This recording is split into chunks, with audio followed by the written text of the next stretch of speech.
Well, good morning, everyone. On behalf of Judges Maldonado and Wallace, welcome to our first day here hearing cases in Detroit. Looking at the docket, I see most of you are experienced appellate attorneys. I know you know the times. I'm not going to go through that. Only a few reminders. A few cases that we are hearing today do involve minor children. So if your case involves minor children, I ask you to use either initials or some other way to protect their anonymity. And if you have a client in the courtroom, I'd ask for you to identify that fact to the panel. And with that, why don't we move directly to the first case, People of the State of Michigan versus Bacall. That's item number 378809.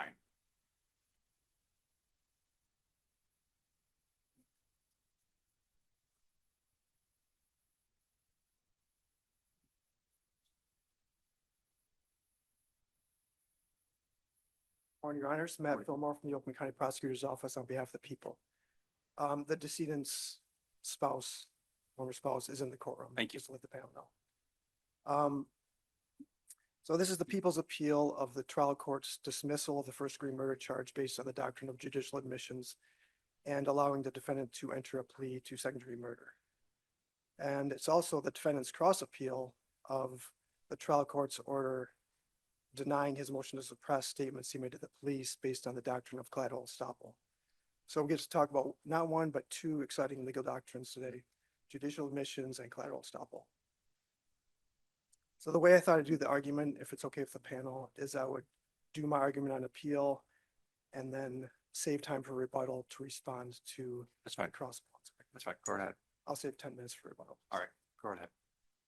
So I was doing a Lexis search before the argument, just to get a better idea of how judicial admissions is applied. It's mainly a civil doctrine used in civil cases. It has been used in criminal cases, not as frequently, but it's most commonly used in situations where a defendant admits a fact, so the prosecutor doesn't have to prove that fact at trial. Could you give me an example in the criminal context where you would agree that judicial admissions would bar your office or the defense from contesting a fact that is admitted?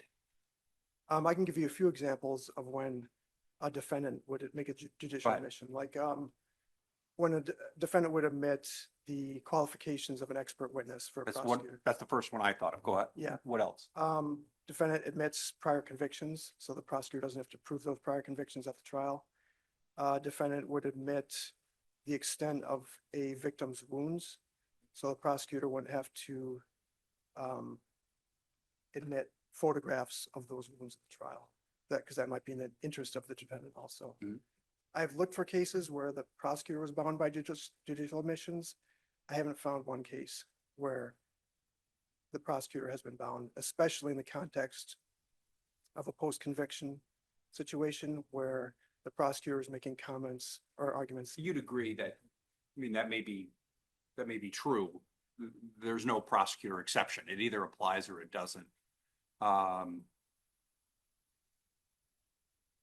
You're right. I didn't see any cases, but you'd agree that you could conceivably be bound by a judicial admission. I will assume for the purposes of this argument, the prosecutor can. I did find one state, Connecticut, says judicial admissions do not apply at all to prosecutors. I can give you the case site if you want, but I did find that site. There's nothing in Michigan that says whether it applies or not. I just haven't found any cases, but I'll assume for the fact of this argument that it does. But none on appeal where you have a first trial on appeal, and then we're looking at a retrial, whether the party can be bound by that. That's correct. All right. Yeah, I'll give you a few reasons why the doctrine does not apply in this case. First of all, the trial court dismissed the first-degree murder charge, allowed defendant to plead guilty to second-degree murder, and granted essentially the same remedy that this court rejected in the prior appeal. In the prior appeal, in the published opinion, this court said, no, the remedy is not to vacate the first-degree murder conviction and enter a second-degree murder conviction. The remedy is a new trial. This court sent the case remanded to the trial court, and the trial court promptly went ahead and basically gave defendant the exact remedy that this court had rejected. What fact are you willing to concede that you admitted in this case? 'Cause Um, it seems to me, looking at it, there are things that that your office said admitted legally, correct. and there are certain things that your office conceded factually. For example, I don't think you could go back to the trial court and say, my two witnesses did not recant. I don't think you could say that now, whether you could say whether it's new evidence or not, I suppose that's a mix between fact and law, right? New evidence. So would you agree with me that you would be bound by? We would be bound by factual assertions like there was recanting witnesses that made recanting statements and made certain assertions in their recantations. Once we admitted that, yes, we're bound. But the effect that has on your case arguably is a mix between fact and law or purely law. I would argue that in the context that our office made admissions, let me back up just a little bit if I may. So after the defendant was convicted of first-degree murder, later on, years later, two of the witnesses at trial came forward, recanted their trial testimony. These were somewhat important witnesses. The Conviction Integrity Unit interviewed these witnesses. The witnesses signed affidavits. So based on those affidavits, the defendant filed a motion for relief from judgment, arguing newly discovered evidence. So our office, looking at the newly discovered evidence, recanting witnesses, and looking backward at the evidence at the old trial, determined that we agreed with the defendant that he had satisfied the Crest test. The Crest test, it's a legal test. Our office agreed that based on the evidence on the record, that he had satisfied the Crest test. So I would argue that that's a legal concession, not a factual concession, because we are arguing that he satisfied a legal test. Our office never said that he wasn't guilty of first-degree murder. Our office never said that he didn't premeditate the murder. Those would be factual assertions. Our office never made those. This was in the context of our office looking backward at evidence at trial and the recanting witnesses. In terms of but there's other statements like the first-degree murder conviction is hanging by a thread. It strikes me that I'm not sure how to treat that. Is it a factual assertion? Is that applying the facts with recanting witnesses, applying it to the law, therefore, legally speaking, it hangs by a thread? Right. That phrase does not strike me as clearly factual or clearly legal. I can characterize it as one of the two, but yeah, and I'm struggling with that. I would agree with that. It's kind of a hybrid, but I would place this, like I said, in the context of the legal test of the Crest test, which is a legal test. And so in that context, our office made those concessions. But once this court on appeal reversed the convictions and remanded for a new trial, now the posture of the case had changed. So our office had to look at the case with new eyes. Now we're no longer looking backward at what happened at the old trial and looking just at the evidence on the record, the recanting witnesses and so forth. When did you come to the realization that there is new evidence additional evidence, I'm gonna call it new evidence, additional evidence that maybe you can get a conviction for first-degree murder? And when did you have that? There was some evidence was revealed after the parties joined the motion for relief from judgment. What was that? There was a new witness who said he would testify that the defendant had threatened the victim in the months leading up to the shooting. Was he known before though? He was not known. Was he known? Like, was this witness a new witness in the sense that you guys, he wasn't willing to testify or he was unknown, which, I don't know if our office knew about his existence. I'm not really sure about that. I just know that we obtained the evidence that he was willing to give this testimony after the motion for relief and judgment was filed. This was before the appeal in the Court of Appeals. So it was between those times. So at least in terms of anything you filed or filed in the Court of Appeals, that evidence of this new evidence was known to your office. Yes, it was. Okay. But like I said, this was on the appeal, the issue was newly discovered evidence in the Crest test. So in the Crest test, you have to only look at evidence that's on the record. So our office, looking at evidence that on the record, the recanting witnesses, the old trial, determined that no, we couldn't prove first degree murder based on the evidence on the record. So we weren't considering that new evidence that we discovered because that wasn't yet part of the record. So now that our office is looking forward and trying to prepare for a new trial that this court ordered, we are looking at doing investigation, looking for new evidence. We have found other new evidence after the prior appeal in the Court of Appeals. So it's not only that one witness that I mentioned earlier, but there is other evidence, and our office is continually investigating. So now we're looking at the totality of all the evidence. We're not just looking to the evidence on the record. So my argument is that our office shouldn't be bound by statements we made when we were confined to the Crest test, newly discovered evidence looking backward. But when we're going forward under the new trial, we shouldn't be bound by statements that our office made in that other legal test. Because now we've determined that we can prove first degree murder beyond a reasonable doubt, and determined that let's at least give the jury a chance to decide that. And the trial court, by dismissing the first degree murder charge, is not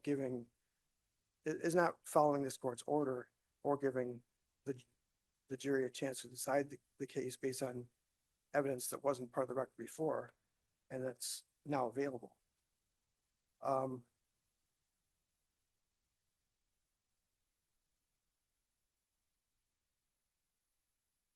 So defendant argued in his brief that, well, my argument in my brief was that the law of the case doctrine applies. This court had held that a new trial is the appropriate remedy, not vacating the first degree murder charge. But it didn't say it had to be a new trial on first degree murder. It just said a new trial, right? Well, if first degree murder was the charge, it said new trial, correct? At the time, and this court said in its opinion, it questioned whether, given the new evidence, whether the prosecution would be able to prove first degree murder. But nonetheless, even though it questioned that, it did say, well, it might not succeed, but the case should go forward on the new trial. So this court did mention that in its opinion, with the understanding that it would be first degree murder. So when I argued the law of the case doctrine, so obviously the parties and the lower court are bound by this court's ruling in its prior appeal. Judicial admissions doesn't somehow trump the law of the case doctrine. Defendant argued in response in his brief that, well, the Court of Appeals didn't address judicial admissions in the last appeal. Well, that's true because it didn't need to. This court knows, and the lower court and the parties know, that a ruling by the Court of Appeals is binding on the parties. And when a party makes an argument in the Court of Appeals that this court rejects, the parties aren't bound by that argument.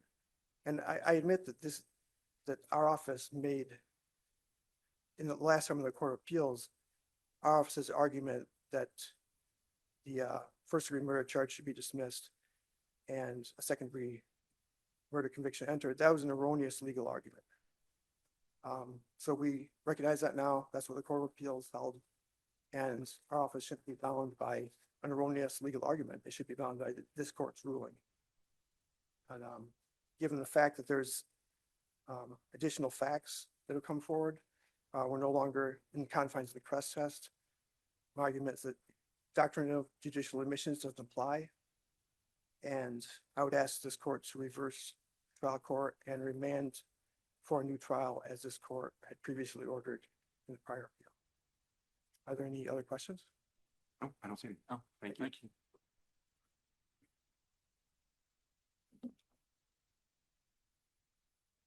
Good morning, Your Honor. May it please the court, Robert Higbee on behalf of Hayes McCall. I'd like to focus my arguments on 2 points really this morning. Are you related to David Higbee? I am. Okay, your father? He is. Okay, go ahead. Thank you. I'd like to focus on 2 points this morning. I'd like to start with what my friend represented about this new evidence, additional evidence. Not only in his brief on appeal does he refer to this witness as a witness that the prosecutor chose not to call at the first trial, which means he was known to the prosecutor prior to the first trial.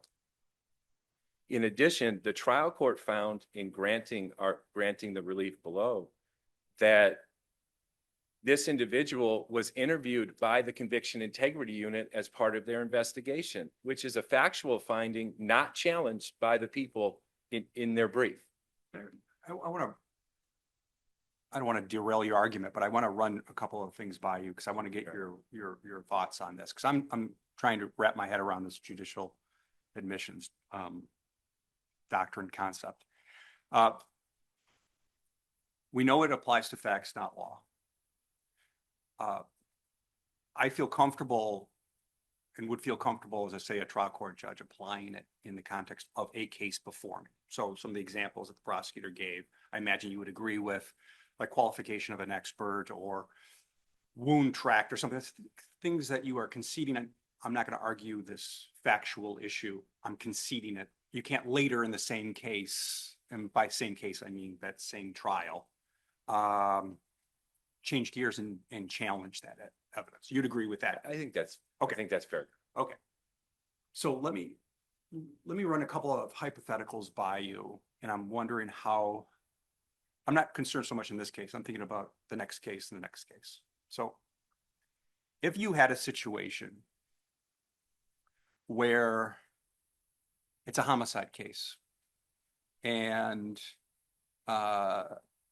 the prosecution's theory in the first case is that the defendant is wearing a white hat and gives the guy in the red hat the gun, and the guy in the red hat commits the homicide. And the defendant, the guy in the white hat, is charged as an aider and abetter.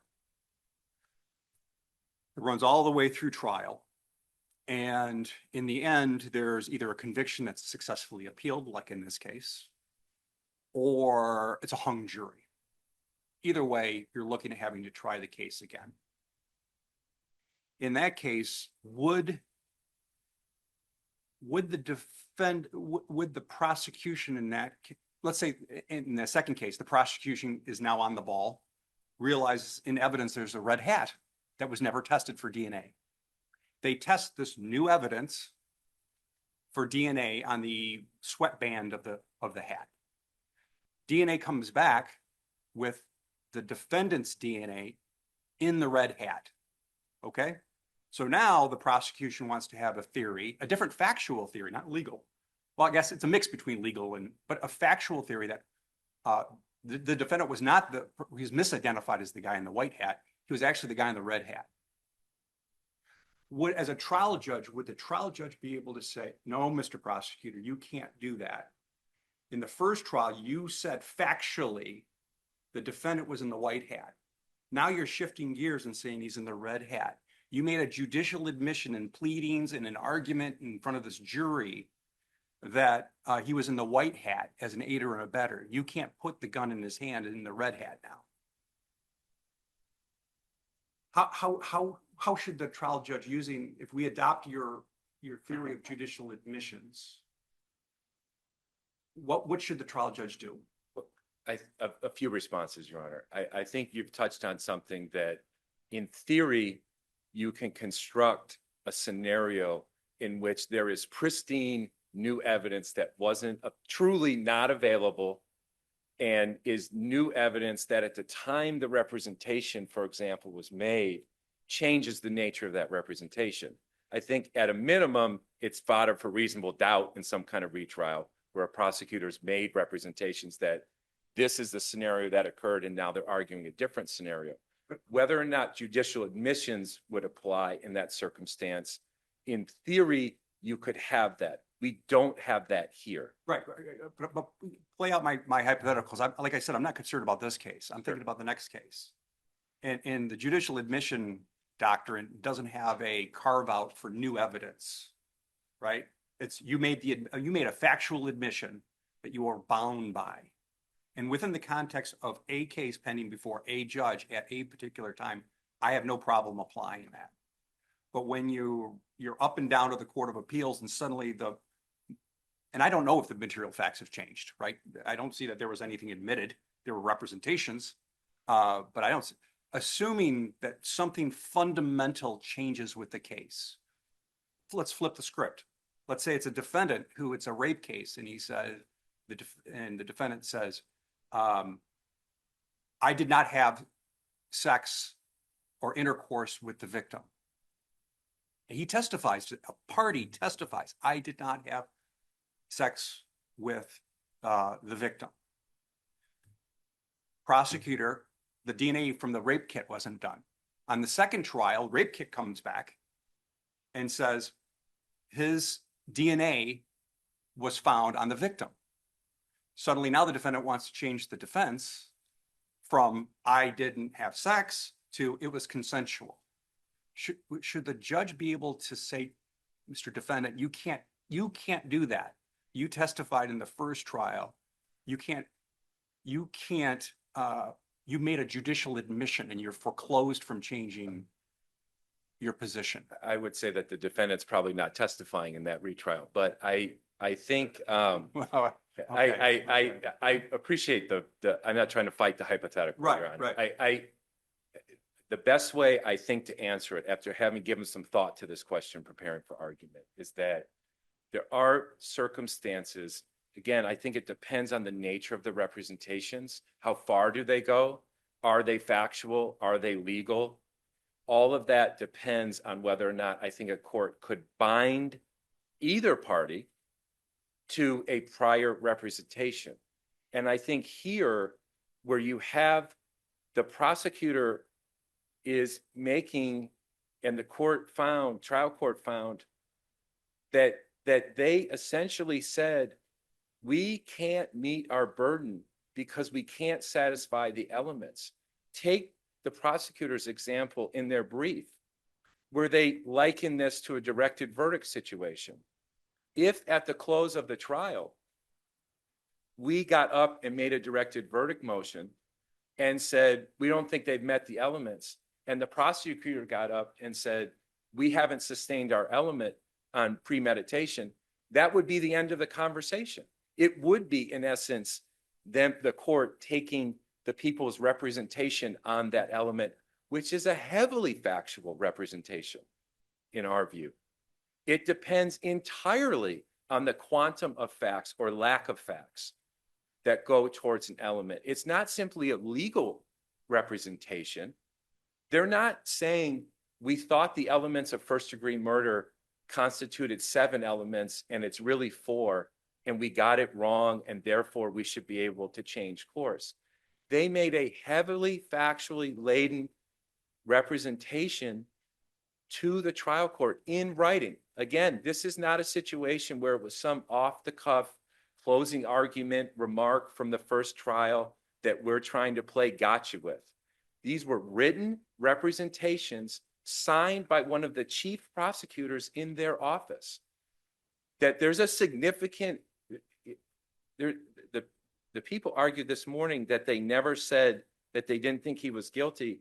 They specifically represented in writing that there was a significant possibility that Mr. Bacall was innocent based on this record. And that's not only the record that existed at trial, but coming back to where I started earlier this morning, the conviction integrity unit, and I'm quoting from the people, we've spoken a lot about what the people argued in the prior appeal. This is a quote from their brief. Before making a recommendation on a case, the CIU conducts a thorough investigation into all aspects of the matter. And specifically in this case, this investigation went beyond simply interviewing the two trial witnesses who now recant their trial testimony.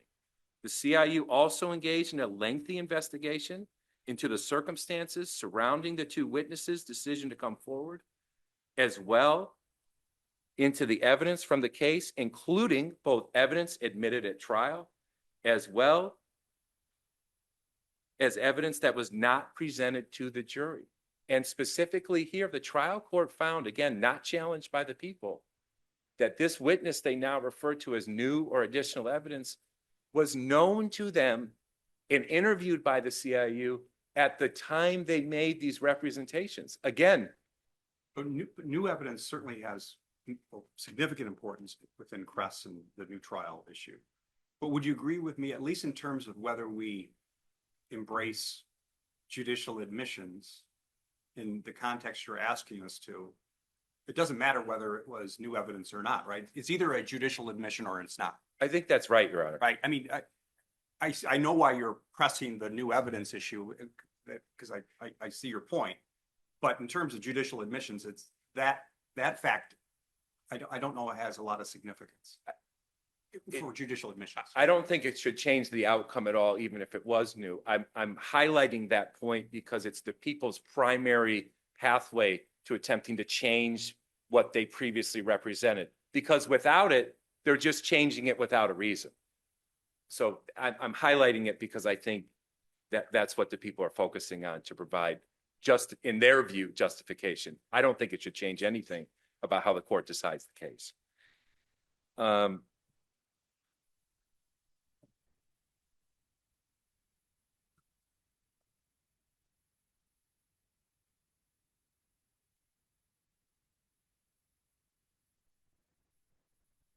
One other brief point. The people have argued that this would somehow be an extraordinary application of judicial admissions, and that in criminal cases, charges should only be dismissed under rare circumstances. I think they use the word extraordinary again. This is exactly the kind of case that is extraordinary. It requires an ordinary application of the law to exceptional facts. Rarely, if ever, does a prosecutor's office make the written representations it does about a case. This court should hold them to it. The trial court was right to hold them to it, and this court should affirm that decision. No. Thank you very much. Thank Thank you, you. Your Honor. Rebuttal? Our office's position hasn't changed, that when you look at the recanting affidavits, recanting testimony, and looking back at the trial testimony, that we would not be able to prove first-degree murder under those. We haven't backed off on that. What we're saying is that now that we're looking forward to the new trial, now that we have new evidence, we believe that we can prove first-degree murder. And the admissions we made in the context of the Crest test, and just looking only at the existing record, does not bind us forever forward from pursuing a different legal approach going forward. But you already talked about this witness who is already known. What's Yeah. the additional evidence you're referencing? Okay, there was a witness who the Conviction Integrity Unit interviewed in June of 2023, which was after the parties filed, or after the defendant filed the motion for relief from judgment. This witness will testify that defendant threatened to kill the victim in the Wait, month. isn't that the same witness you were just talking about Oh, during your original oral argument here today? I guess I'm not sure which witness you're talking about then. How many additional witnesses are you claiming to have now that you didn't have at the time of the first trial? Well, there's that witness. You did, but that witness your office knew about at the time of the first trial, correct?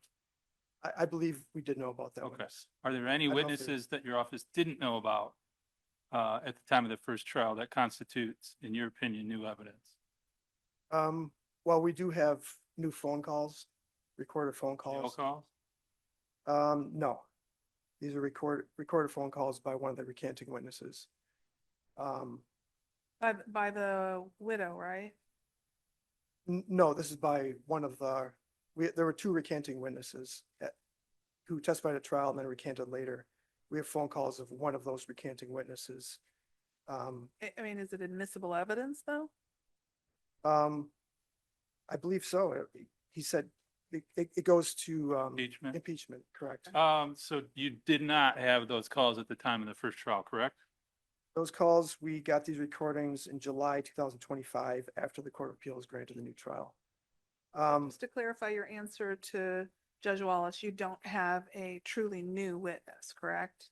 That was unknown at the time of trial? Like I said, I believe, I mean, they might have, our office might have known about this witness at the time of trial.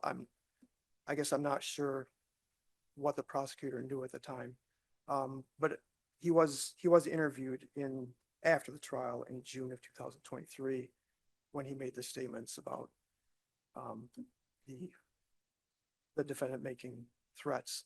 And I'm sorry, I just can't, I don't know the knowledge of our office of what we knew about how much this witness was willing to testify to at the time.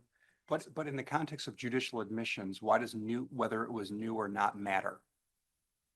You either made it a judicial admission of a fact that you're bound by, you Correct. can't deviate from. Correct. Are we to have two different rules for whether there's new evidence in the case or not? Why, in the context of only judicial admissions, does it matter? I'm just mentioning this new evidence for illustrative purposes. What? Illustrative purposes, just Oh. to kind of show why we're going forward. Right. But it doesn't really matter. But what my argument is, Whether you have a good case or a bad case, whether you have new evidence or not, doesn't affect the fact of whether you made a judicial admission. that's correct. Okay. And so what I'm trying to argue is that we were in a different procedural and legal posture at the time we made those admissions. You may be if we agree with your position, maybe you'll be in a better position at retrial. But it doesn't affect the legal question in front of us. That's correct. Yes. And I wanted to address one of your hypotheticals. You talked about a defendant, was the rape case Yeah. where, You can apply it to alibi and self-defense just as easily. right. I mean, I would say in that case that the defendant would not be bound by that first testimony. I mean, he would commit perjury if he were to go on the stand and testify to something different. Yeah, I mean, there's case But- law that says if you assert an alibi defense in one case, and in the same case, something happens, and you change your tune and you testify to self-defense, you can be impeached by that alibi that you filed. Correct. Notice an alibi defense. Yeah. The trial judge doesn't say you can't testify to self-defense because you filed an alibi. Correct. It's, no, you filed it and you're going to be impeached by it. But they're not prohibited from testifying to that conceded fact. And cases are always evolving. Investigations continue. The investigation continues in this case, and we perhaps will find further evidence, but we would just ask this court to basically reinstate what it did in the prior appeal and just order the new trial in the first-degree murder charge. Thank you. But one last question.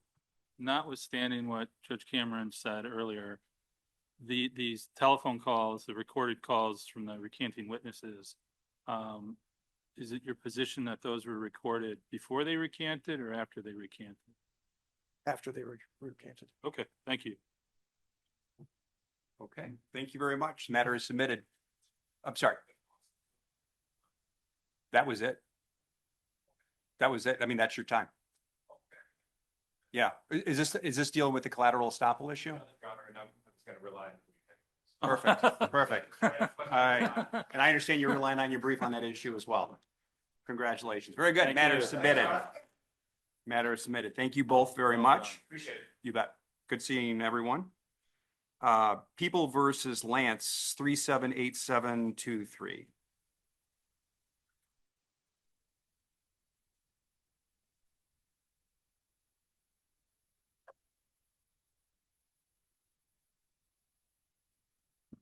Good morning, Your Honors. Good morning. May it please this honorable court, my name is Noel Jerry, Macomb County Assistant Public Defender. With this case, I'm going to make a relatively simple analogy. In a pole vault contest, the bar might be set at 10 feet, it might be set at 5 feet. You still have to clear the bar with a regulation pole. And the regulations are the rules of evidence. And in a preliminary examination, when it comes to drug evidence, there are certain things that are allowed in a prelim that are not allowed in trial, such as field test evidence, lab test evidence, and the like. In this case, we don't have that. What we have is an officer saying, I looked at drugs.com. There was no foundational evidence at the preliminary examination suggesting that drugs.com was a reliable source of evidence. In the exhibit record, there's 2 pages of drugs.com saying that various disclaimers about how we don't guarantee the accuracy of this information. And more importantly, when we got to the trial court, the judge at the trial court conceded that this would not be admissible evidence in trial. And the state in its answer conceded that this would not be admissible evidence in trial. But the rules of evidence are the same both in the trial and in the preliminary examination. Drugs.com is hearsay.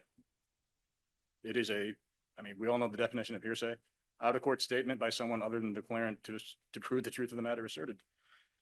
And with regards to 803.17, the business records, or not business records, the market quotations, that rule, it applies equally to trial and prelim. And if it's not admissible in trial, it's not admissible in prelim. And when MCL 76611B listed out the various things that were admissible, the various hearsay exceptions, like lab tests and field tests, drugs.com is not on there. There's nothing in the evidence that suggests, there's nothing in the evidentiary record, no foundational evidence, no request for judicial notice that suggests that drugs.com is any more reliable than reddit.com. And if the officer had came to court and said, oh, I looked it up on Reddit, it's more or less the same thing based on the record. And so I believe the court the state in its response talked about a clock telling time or a dog following a scent. That's different. That is an independent physical phenomenon that is simply there. It's not a statement by a person. But when Officer Grice testified, I looked up this marking and this marking said this, drugs.com told me this, that is, I don't think there's any question that it's hearsay. And the fact that there is a lower standard in preliminary examinations, fair enough. But the rules of evidence still apply. And because the rules of evidence still apply, that was inadmissible. When the examining magistrate said, I'm not here to rule on the admissibility of evidence, I strongly disagree. I think that is one of the, maybe not the only thing a judge is supposed to do, but one of the most important things a judge is supposed to do. And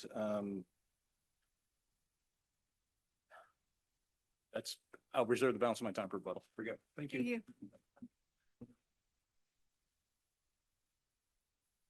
Good morning. May it please the court, Emil Sama on behalf of the people.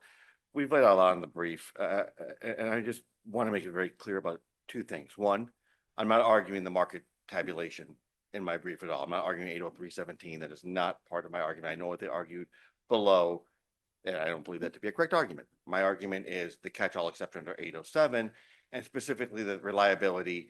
While it may be, it's definitely not reliable for trial, it may be reliable enough for preliminary exam under probable cause. Even the cases cited by defendant said, this is not admissible at trial. I believe the cases were. Can I interrupt for a minute? Yes. I think that one of the questions the panel has, why wasn't the bill just tested?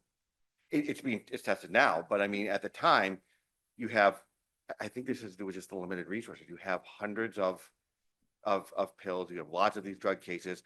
Labs are backed up. I'd love if the legislator would give all the money in the world for these labs to do everything as quickly as can be. Sometimes it's what we're stuck with. Was it available in circuit court? The lab?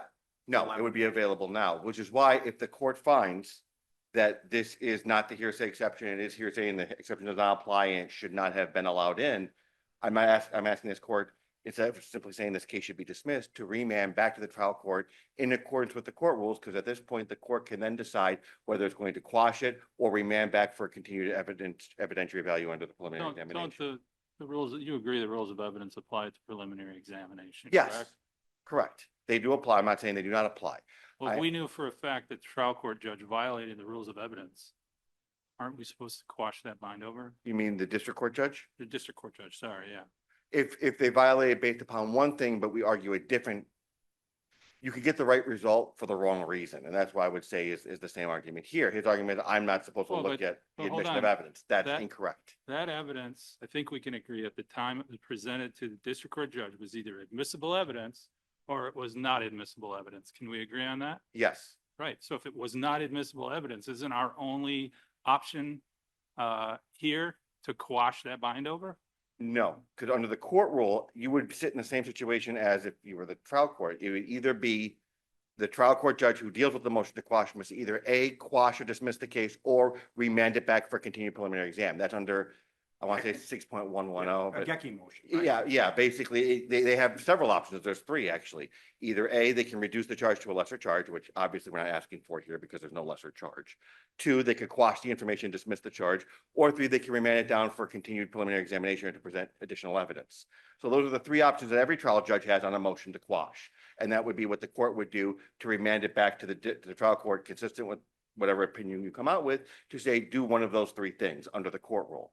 That would be the remedy that should be the most appropriate in accordance with the law that we Did- have. Just out of curiosity, did you move to do that in circuit court when you had the lab result? Or did you get the? No, lab we got the result lab results. After that? Yes, it's more recent. So it wasn't at the time. So that wouldn't have been a recommendation at the time. Gotcha. Okay.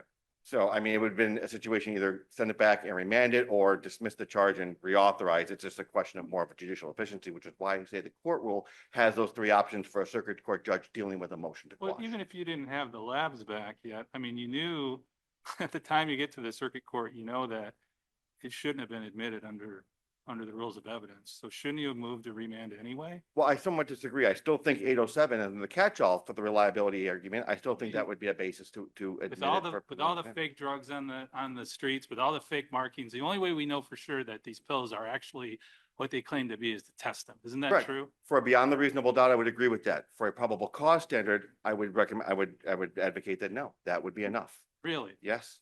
Wow. The same way a field test would technically be allowable, even though it would never But that's- qualify. That's actual science, though. You're talking about a website, you're talking about a problem that the federal government acknowledges, which is that we've got a ridiculous amount of false drugs out there on the streets.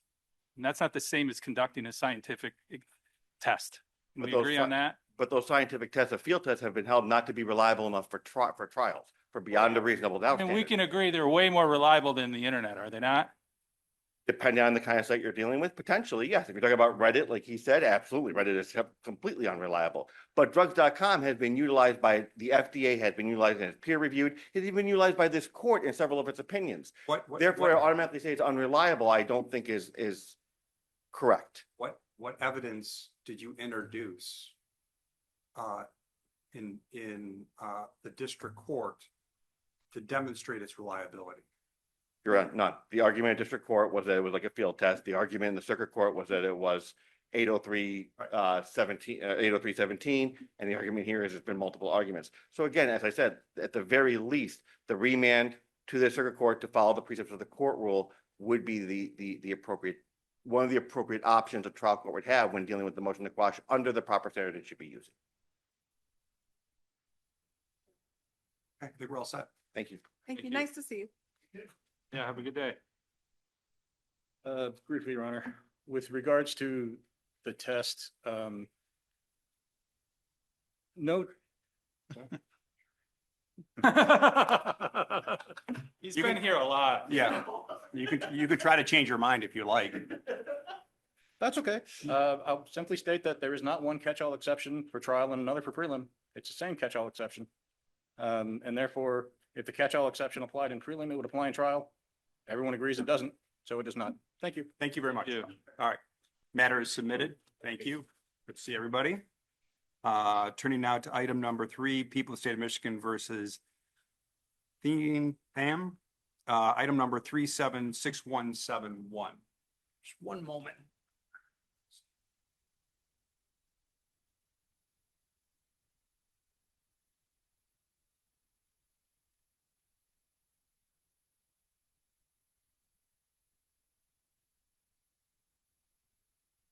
Sorry about that. Go right ahead. Good morning, Your Honor, and Stuart Friedman on behalf of Mr. Thing Pham. This matter is back before the court following the Supreme Court's remand to the trial court for a Ginther hearing. I think there's really 3 things to talk about on this single issue appeal. One, is the issue of waiver still before the court? Prosecutor has a couple strings that look like they may have been left from their prior brief in there, but no serious argument. I wish my opponent was here, but I think she's not pursuing that and arguing that neither the Strickland prongs are present. As to cause under Strickland, what I would ask the court to do is briefly look at the situation. I have a trial attorney who says it was a mistake. If you look at the timeline, the trial judge comes in the next morning after they've done closing arguments and no evidence she's actually seen the physical package before. It says, I am giving 16.8 The or manslaughter 16. instruction. Yeah, Yeah. but as a lesser included, and the packet, which is maybe 2-3 minutes to look at, is it as a self-standing offense? So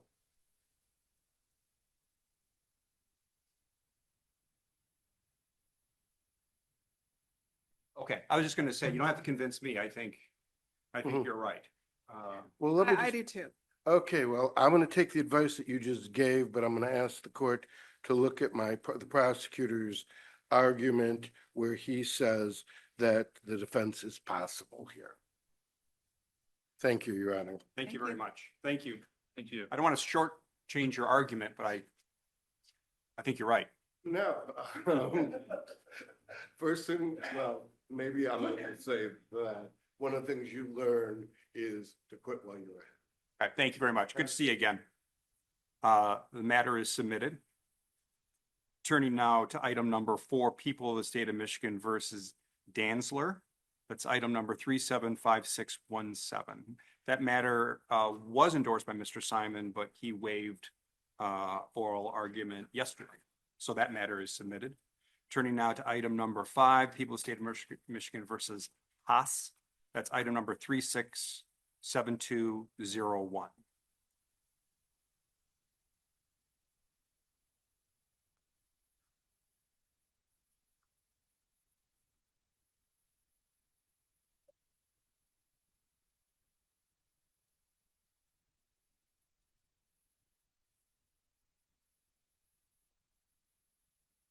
Morning, Your Honors. Morning. Move this down a little for me.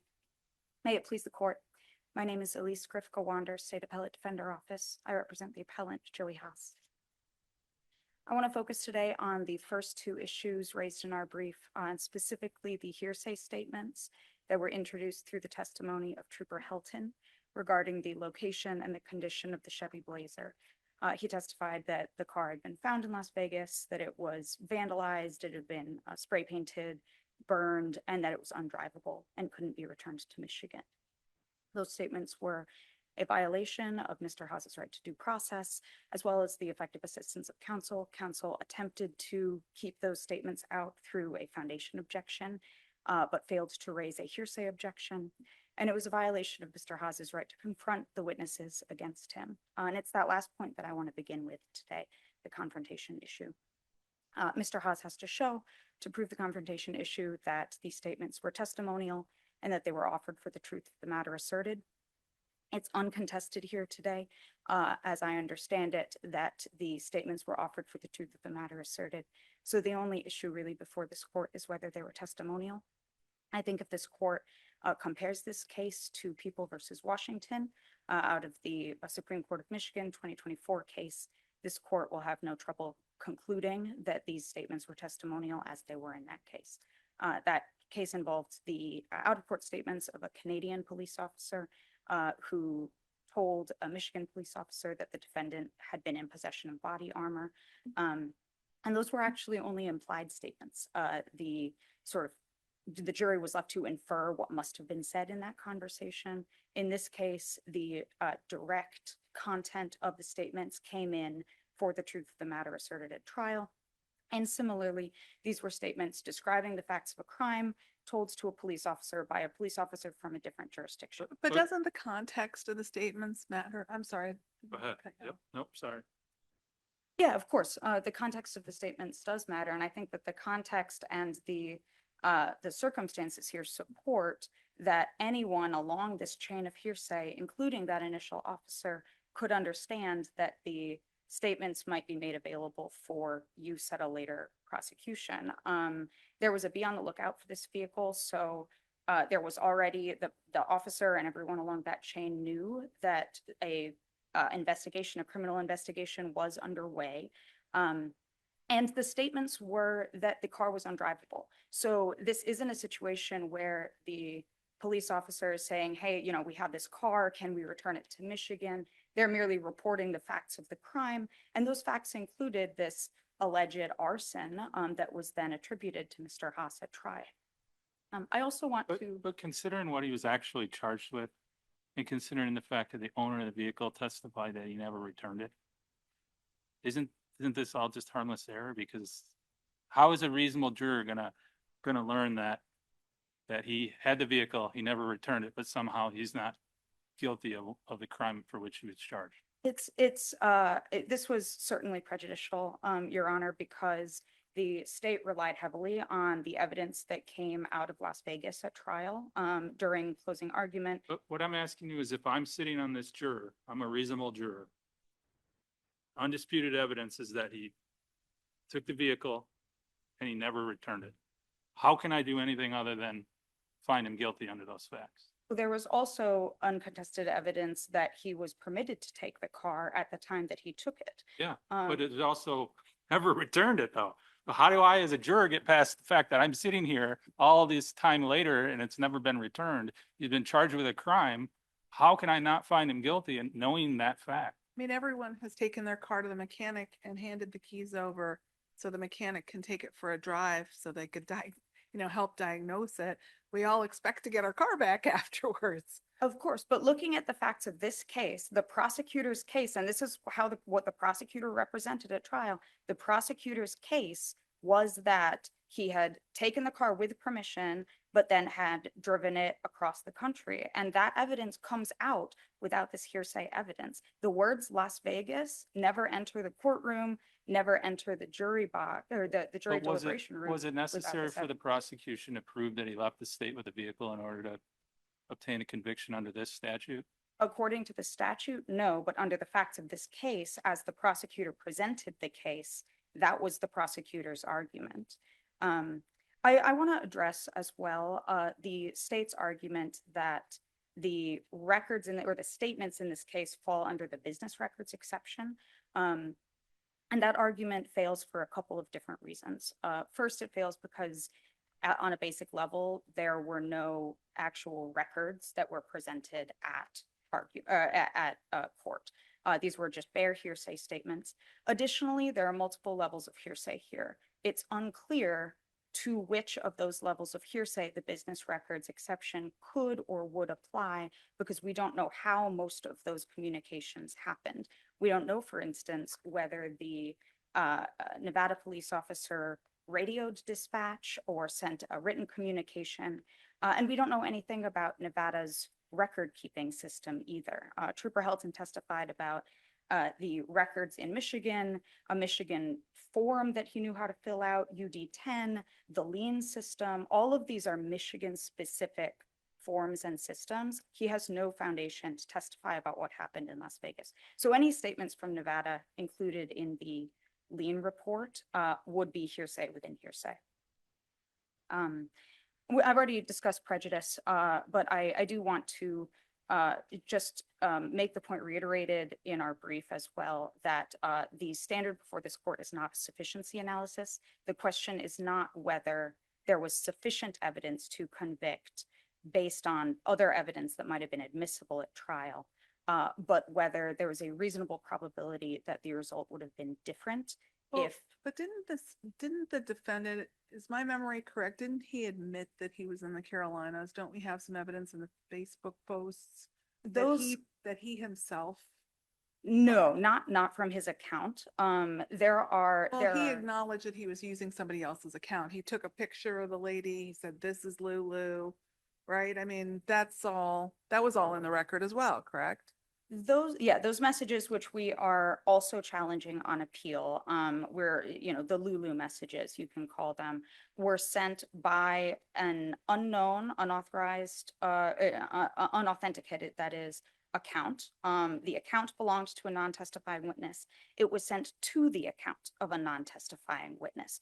We don't know the identity of the person who received those messages. Those messages also don't have a date stamp on them. So there was no testimony with which the jury or the court could conclude when those messages were sent, by whom or to whom. Does that go to weight or admissibility? In this case, it goes to admissibility because the admissibility rests on the truth in the messages that it was in fact Mr. Haas who was sending the message. So there was insufficient evidence in this case to admit those Well, I mean, messages at all. so the daughter, the ex-girlfriend, said that those messages were on her phone, if I remember correctly, and said that Mr. Haas responded to his name. So to be clear, the messages were sent as a screenshot to her phone. She didn't receive those messages from the Lulu account.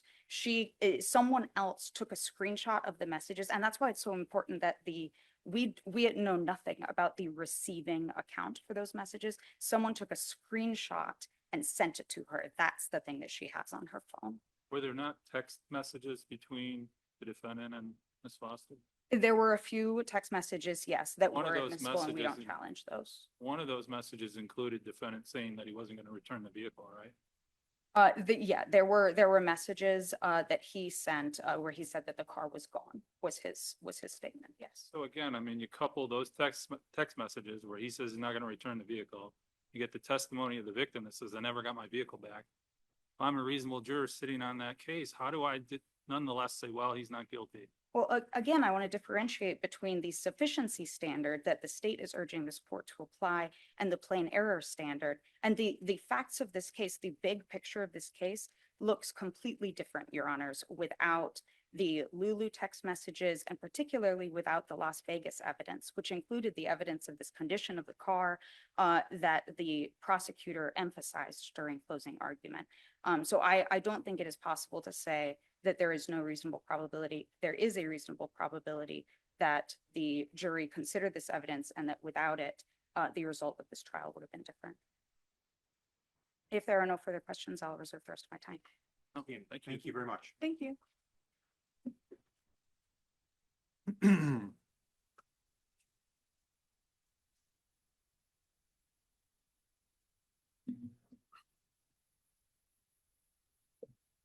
Good morning, Your Honors. May it please the court, Nick Johnson, Assistant Attorney General, on behalf of people in Otsego County. Mr. Haas's reply brief and argument here today focused largely on evidentiary challenges. I think the people's brief adequately lays out any responses I had to those, so I would just rest on my brief as to those. I do just want to address the point brought up by both Judge Maldonado and Judge Wallace as well, that at the end of the day, all the prosecution needed to show was that Haas intended to use Kirk's vehicle beyond the authority that he was given. Kirk testified about his arrangement at trial. It was that Haas was only allowed to drive the vehicle to diagnose the problem, fix it, and return it. Obviously, that never happened. Mr. Kirk testified at the time of trial. He still hadn't returned it yet. We also have the unchallenged statements from, or text messages rather, from Mr. Haas and, or between Mr. Haas and Kirk, and then Foster as well and Kirk. So, or Haas. So at the end of the day, all of that evidence shows that defendant did not use the vehicle beyond the authority that was given to him.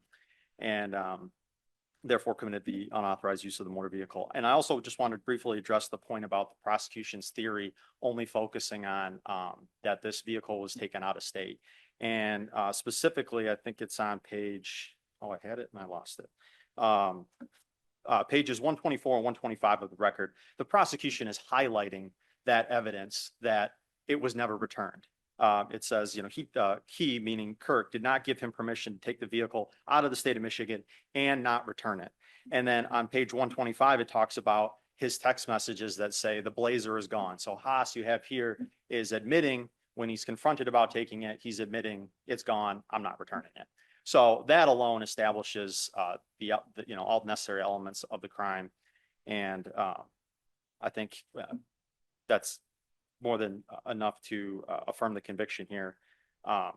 With respect to Sister Counsel's notion that the state is asking this court to adopt a sufficiency argument, I would just point the court on page 23 of our brief where we cite People versus Ludke, Michigan Supreme Court case. In that case, the court said evidentiary errors must be evaluated in the context of the untainted evidence. Here, the untainted evidence is the text messages and the fact that Mr. Kirk testified the vehicle was never returned.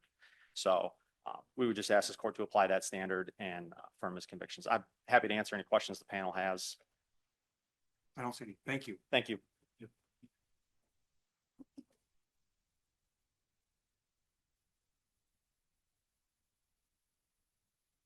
Very brief response, Your Honor. When looking at the total context of this case, I think it's important to keep in mind what evidence was going to stand out in the jury's mind, and the Las Vegas evidence here, the evidence this car had been torched, excuse me, torched in the prosecutor's words, that it had been vandalized and arsoned, was evidence that was going to weigh heavily in the mind of any fact finder. I think that evidence alone, if that evidence comes out of this trial, that's sufficient evidence to reverse. So we would ask this court to reverse, at the very least, to remand for an evidentiary hearing for further fact finding. And I will rest there. Thank you. Okay, thank you very much. Thank you. Thank you. Matter is submitted.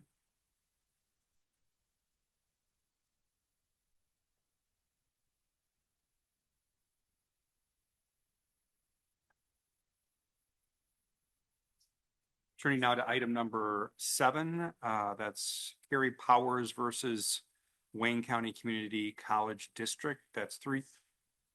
Did I skip 6? Yeah. I was just struggling with that. All right, let's go back to 6. People of the State of Michigan versus Crowley, item number 369514. Good. Great, thank you very much. Let's wait till we get our remote party here.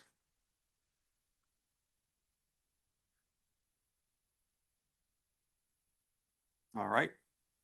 Go right ahead. Good morning, Your Honors. Jeffrey Rupp appearing on behalf of Travis Crowley.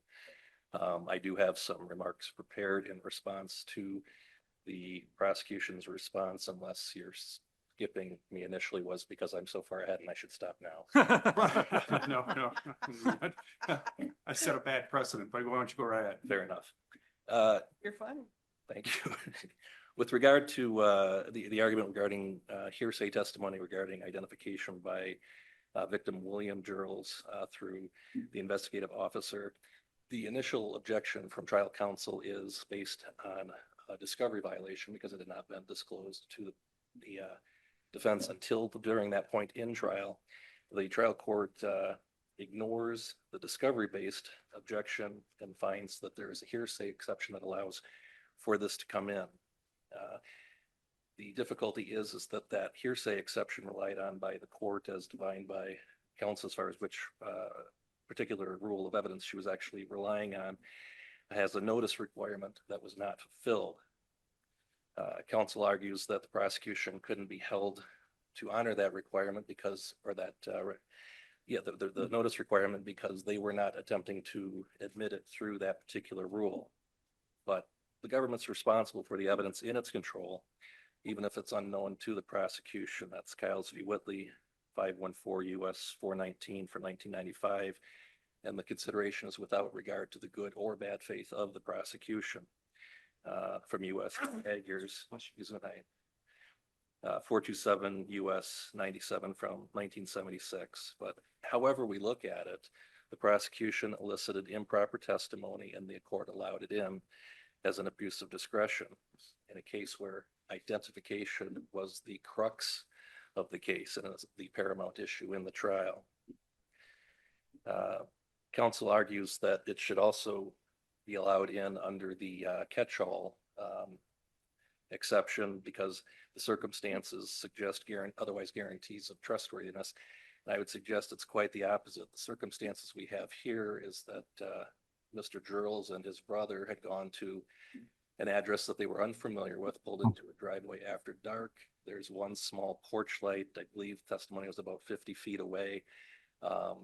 There was very brief interaction with the two gentlemen who committed the robbery, and more than a month had elapsed between the offense and when they're asked to look at this photo lineup. I think all of that suggests that there are guarantees of untrustworthiness, especially coupled with the fact that he initially responds, "I'm not certain, I can't identify anybody."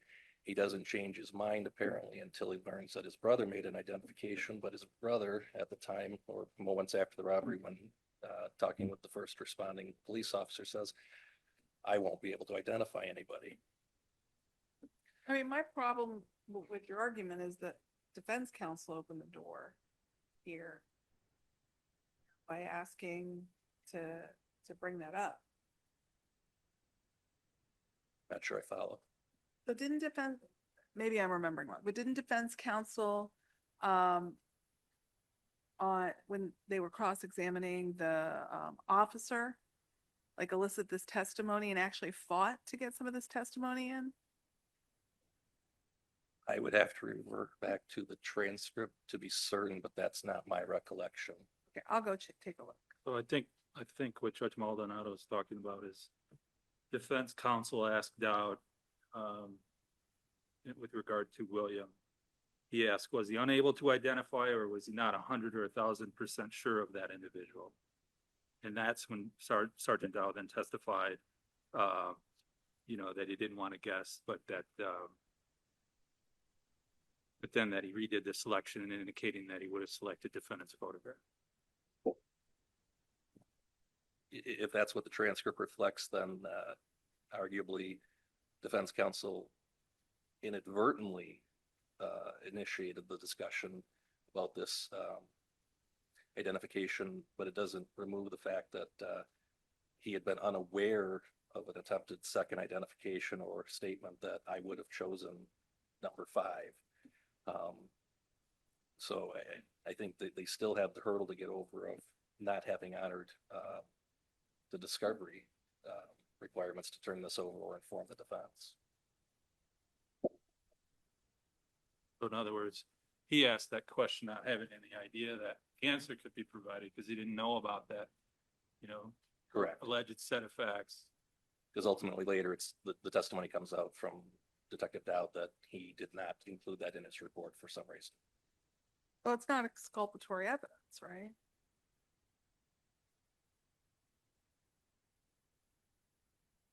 And the cop didn't let him do it. The cop told him no.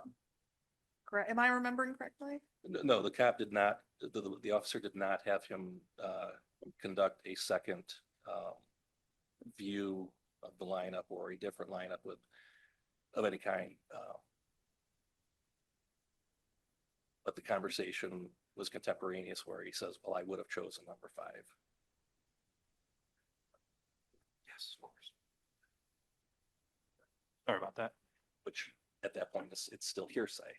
Even if at that point it's not a discovery violation because it isn't mitigating.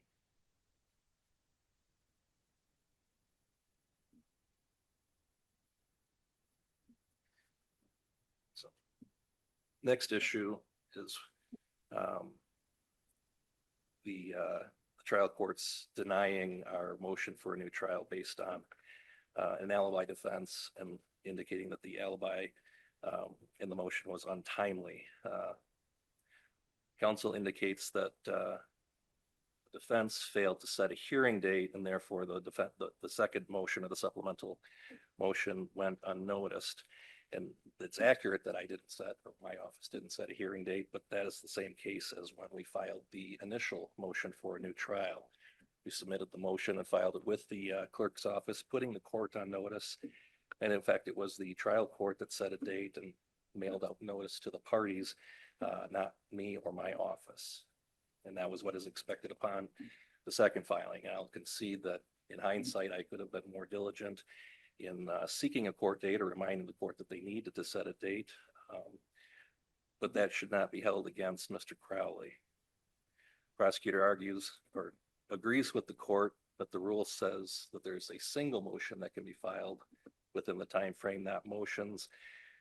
But I would suggest comparing that to the language found in MCR 6500 at SEC regarding motions for judgments or reversals, where in fact there is specific language that sets forth you get, with rare exception, one and only one.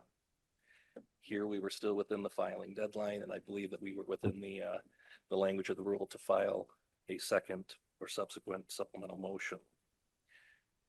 Counsel argues that regardless, the motion should be denied on the merits. There is a deference to trial strategy, but the trial court decided this issue or declined or denied it without granting a Ginther hearing. I would argue that the affidavits we supplied are not as vague or conclusory as counsel suggests. They specify that on the date and the time of the robbery, my client was 90 miles away in Detroit and couldn't have been there. If there's any question to the extent of whether trial counsel knew about this or not, although it's in the affidavits again suggested or stated that efforts were made to contact him without any responses. Any questions regarding that and whether he had been contacted but made aware of this issue, any efforts on his part to follow up on it, are things that should have been elicited through testimony at the Ginther hearing.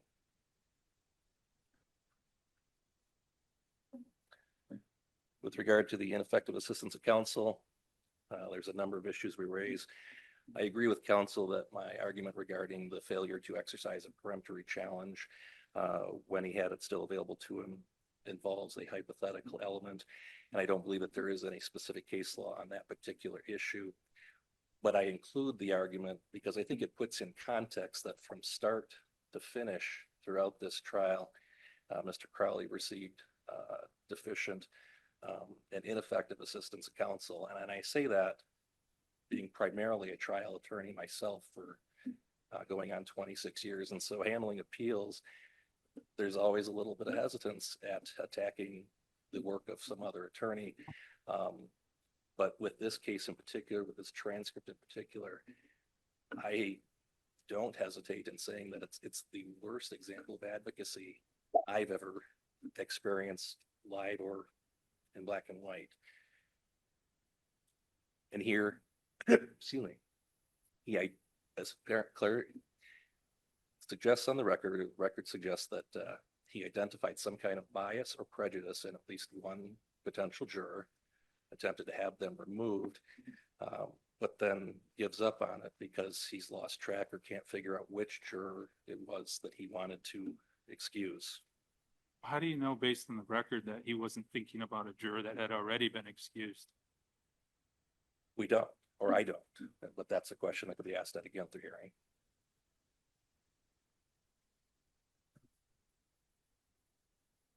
With regard to his comments during opening statement,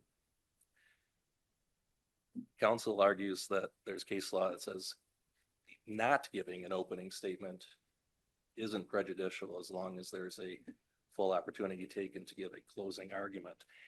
And I agree that that is absolutely true. And I would suggest that Mr. Crowley would have been better off without an opening statement in this trial, given the fact that he had entered a not guilty plea.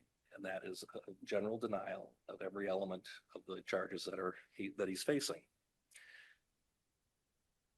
Then counsel goes on to explain at length what alibi means, gives a potential example of whether If he'd gone to Ohio and was buying medicine for his child, well, then he certainly couldn't have been on the east side of Saginaw robbing somebody at gunpoint. And he follows that up with, well, we don't have that here. There is no reasonable trial strategy. Well, wait a minute. I mean, didn't he have to at least make some attempt at that based on what happened during voir dire? I mean, one of the jurors was asked about this case and the juror said, well, if this was me, I would just, call as a witness somebody who was with me at the time. So knowing that the juror had opened that door during voir dire, didn't he at least need to do something to address it, to kind of answer that objection in advance before the prosecution got to it? To the extent that he needed to address that statement from a juror, I would suggest that response should have come during voir dire and through questioning to establish very clearly that the defense doesn't have to prove anything or bring witnesses forward. Short of that, I certainly wouldn't draw attention to it again during opening statement and then concede that, hey, I can't offer that defense that you were looking for.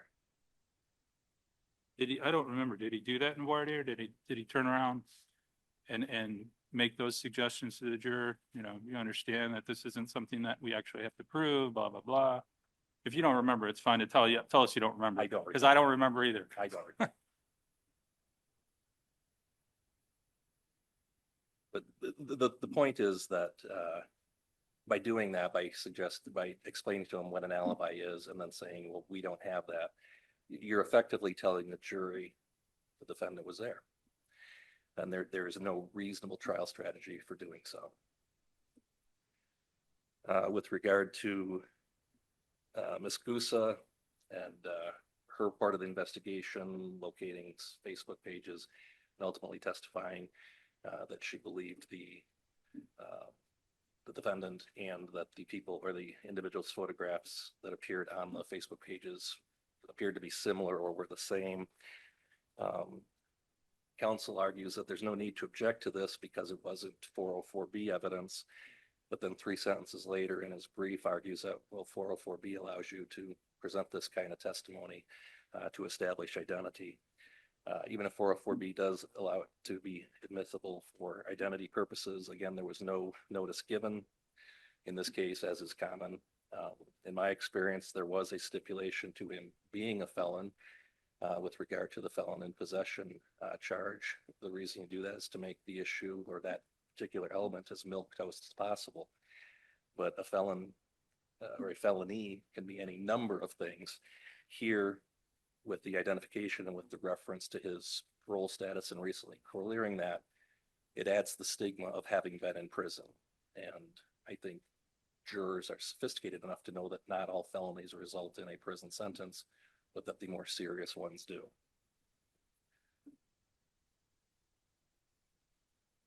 With regard to the closing argument, counsel places some weight on the fact that trial counsel made a longer argument than the prosecutor did. I don't think that length translates, or greater length translates to equality or quality. He spent a good deal of the trial trying to get Ms. Gusa to say that this account could have been hacked and that somebody might have done this out of jealousy because he recently cleared parole. Then he follows it up with, well, yeah, he's the one using the site to talk to women, thus undercutting himself once again. With regard to his comments or performance at sentencing, the sentence imposed obviously was within the guideline range. I can't argue that it was an improper sentence, but again, I include the fact that with a sentencing range that still gave the judge 20-some years breadth of time to work with, that he just says, no, thank you to the opportunity for allocution, but thank you for the opportunity. It's just the final cap on the trial as far as what type of performance and effective assistance was provided to him. And ultimately, I think it's a complete abandonment of the client at the final stage of these proceedings. And well, any one of these things may not be sufficient to warrant a new trial. I think, again, from start to finish, there are errors on the behalf of trial counsel that result in a cumulative error that even despite other strong evidence against my client is enough to show that he was denied a fair and an impartial trial and that he deserves a new trial, or at the very least, if there are questions remaining as to trial strategy, that the matter be remanded for a Gunther hearing so that we can flesh those things out. Court has, or the panel has other questions, that those are my comments. I don't think so. Thank you. Thank you. All right, counsel? Yes, your honors. Russell Babcock on behalf of the people. I know that we have briefed most of these issues, and rather than regurgitate what has already been said, I would basically like to focus primarily on what was stated here today. Obviously, it's apparent to everyone, I think, that if this attorney had tried the case, he would have probably done things differently.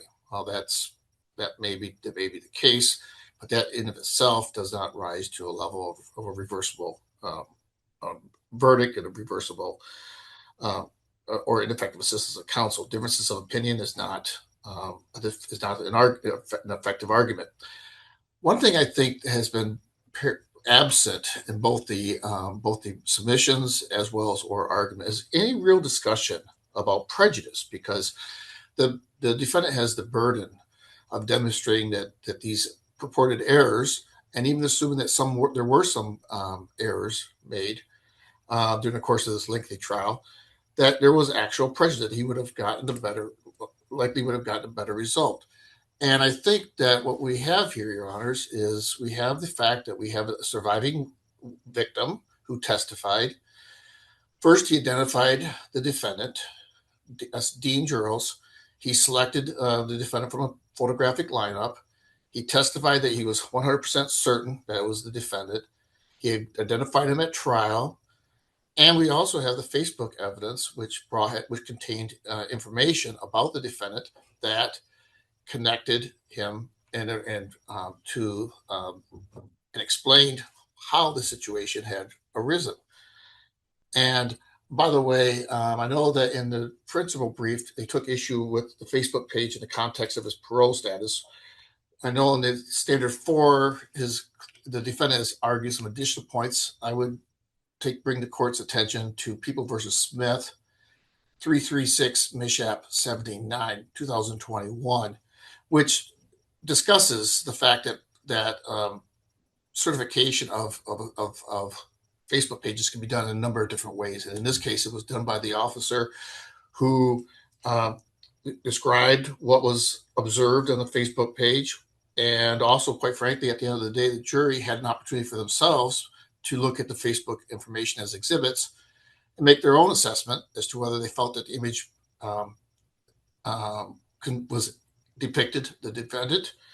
I did hear about the parole status. Obviously, that was in the context of the fact that the Facebook post makes reference to the fact that the individual had just got off of parole, and which is exactly what the situation was with this defendant. So, again, your honors, I think that when you look at the totality of the case and you look at the overwhelming evidence that was, or the evidence, first account eyewitness testimony that was brought forth, the jury verdict. Mr. Babcock, can you address one of the points that defense counsel made, which is basically the following? During voir dire, one of the jurors essentially volunteers and says, well, listen, if I were in this situation, I would call a witness who was in the place I was at the time of the crime, and I wouldn't be convicted. And so defense counsel says, or appellate counsel, I should say, says the very last thing you would want to do in that situation, knowing that a jury has said that, well, first of all, you'd try to rehabilitate the juror during voir dire. You'd say, well, you understand that defendant's not required to produce an alibi witness, and that can't be held against them, blah, blah, blah. But then appellate counsel's point is, during the opening, the last thing in the world you would want to do, knowing you got a juror sitting on there that thinks you need an alibi, the last thing you'd want to do is say, well, we don't have an alibi. How's that not prejudicial? Your Honor, first off, I think, let me back up here for a second. I know they made an assortment of arguments in their brief. This is one I don't recall being made in the written submissions. Now, the court can correct me if I'm mistaken about Oh, that. you're mistaken. He explicitly briefed the issue of ineffective assistance of counsel based on trial counsel just volunteering to the jury that my client doesn't have an alibi. Yes, yes, and I did address, it because that was the elephant that was in the room. So he had to explain, as your Honor pointed out, why that in of itself was not sufficient defense. I mean, why they could not utilize that as a basis to convict him. I misunderstood. I thought you were talking about during voir dire. No, I understand. I was the one. I was the one that brought up voir dire because Yeah. what's been argued here by appellate counsel was that there was no legitimate reason for counsel to bring up the fact that his client didn't have an alibi in the opening. Now, what I've said is based on the record. I'm wondering whether that wasn't just strategy because a juror had brought up the issue. Now, of course, defense counsel or appellate counsel's response to that is, well, no, the time you address that, if you're an effective an attorney for your client, is that you rehabilitate that juror in voir dire, and the last thing you do is talk about it in the opening. So, what do you think about that? Well, Your Honors, I think that there's different ways you can approach it. I think one way is to face your demons up front and right at the beginning. That way, you prevent the jurors from wondering about those questions during the course of the jury trial. And so, one attorney might decide to do it in opening, another attorney might choose to do it in closing. And again, Your Honor, even if you go back to it, you have to demonstrate prejudice here. And the prejudice ultimately is that there was no prejudice specifically identified in the briefs. And we have all this independent testimony and that clearly established his guilt. And again, so that's my answer to that question, Your Honor. Thank you. And again, I think when Your Honors look at the totality, this is the high burden that they face. They being the defendant in this case, they have this high burden of demonstrating prejudice. They haven't done so. They pointed out some differences of opinion on certain strategies. They pointed out some issues that may have been, again, as everyone knows, the case law is clear. There's no such thing. There's no right to a perfect trial. That's why you have to turn towards prejudice. And I think their arguments have fallen far short on that. And we'd ask that the court, for the reasons set forth in our brief, and we'd ask that the court reject those arguments and affirm the trial court's rulings. Okay, thank you very much. Thank you. Any rebuttal? I respectfully disagree with counsel that we have failed to show prejudice. Prejudice is when a client or a defendant is denied a fair and impartial trial. And the things I've cited here are not just differences of opinion. Again, I normally don't like to disparage other counsel's performance, but this gentleman could hardly complete a sentence or convey a complete thought throughout the trial. And that's why we think that Mr. Crowley was denied a fair and impartial trial and that we have shown prejudice. Okay, thank you very much. Thank you very much. Thank you. That matter is submitted. Turning now to item number 7, Kerry Powers versus Wayne County Community College District. That's item number 371960. I believe we have one party, the appellant, remote for questions only. Actually in person, Your Honor. Oh, okay. So this is, my name is Robert Clark for appellant. I did not preserve oral argument. If the panel has any questions, I'm happy to answer, but otherwise I'll rest in the brief. Very good. Thank you. Good morning, Zach Runyon on behalf of plaintiffs.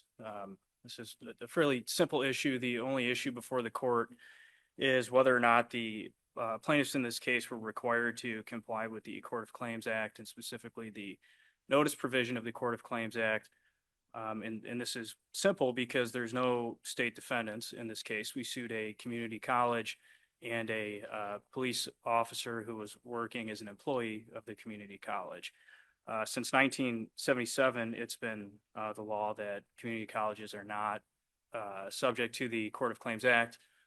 because they are not run by the state of Michigan. They are locally run.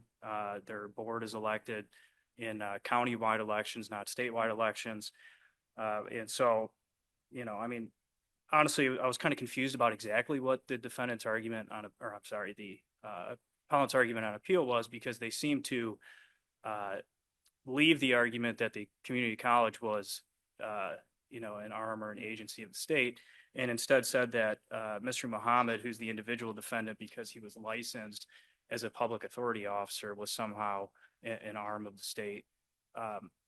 The argument didn't really make any sense to me, to be completely honest. I think what they were saying is because he was licensed or had a license that was somewhat issued by the state of Michigan, he then became an agency or an arm of the state.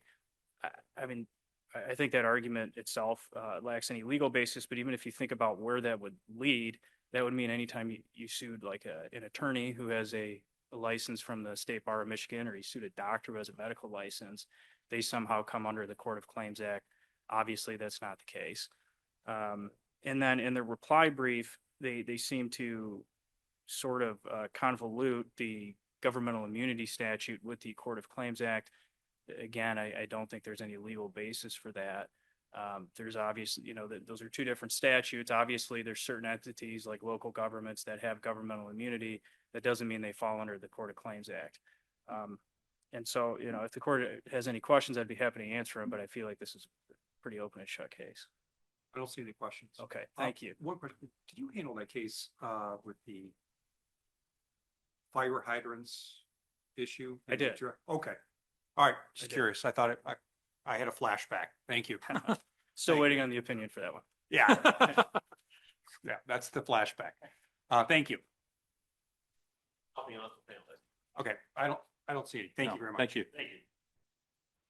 All right, that matter is submitted. That actually concludes our 10 o'clock call. Moving on to the 11 o'clock call. Is anyone on a break or? Up to you. All right, let's take a 5-minute break.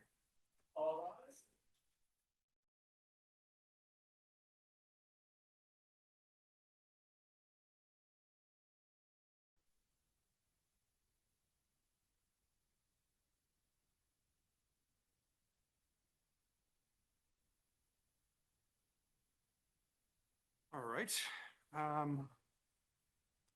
Good morning. We are resuming back on the record for our 11 o'clock docket. I'm going to call the next case, which is item number 8, which is Yatuma versus Fleming and Borowitz, PLC. That's 371595. Good morning, Your Honors. Good morning. Good morning. May it please the Court, Attorney Brian Hilderly appearing on behalf of the appellant Norman Yatuma. I think what's interesting to me about this case is the defendants don't even really dispute the allegations contained in the plaintiff's complaint. And largely the facts are not in dispute. There's no disputing that Fleming and Borowitz represented Norman Yatuma in a case involving PNC Bank. Handling attorney was Gavin Fleming. There's no dispute that an attorney named Benjamin Bayram was representing Norman's brother Jeffrey Yatuma, in that he sent a communication to PNC Bank on behalf of Jeffrey Yatuma that was adverse to Norman Yatuma's position with the bank. The only item that they somewhat try to dispute is whether or not Mr. Bayram was working for Fleming and Borowitz at the time. The issue they have with that is that he sent the communication from his Fleming and Borowitz email. So it'd be difficult to say that he wasn't working for Fleming and Borowitz at the time. So what you have is a law firm where one attorney is representing Norman in the PNC case. Another attorney working for the law firm is taking adverse action against him in the same case. So there's where we have the basis for the starting point of the case. Again, they don't even really dispute that. What they do is talk in circles to try to say, well, it's okay that that happened, or didn't really matter, or Mr. Yatuma knew Norman. There's two Yatumas. So Norman knew that Mr. Bayram was representing Jeffrey in some other matters, and so he should have known that he was going to take action adverse to him in the PNC case, which So explain to me why this relates to malpractice as opposed to it being more of a conflict of interest or an ethical violation. well, I think it's both. I think the malpractice is, uh, you're representing, and I think this is where the lower court erred is there, we have three distinct defendants and the lower court kind of treated them as one entity.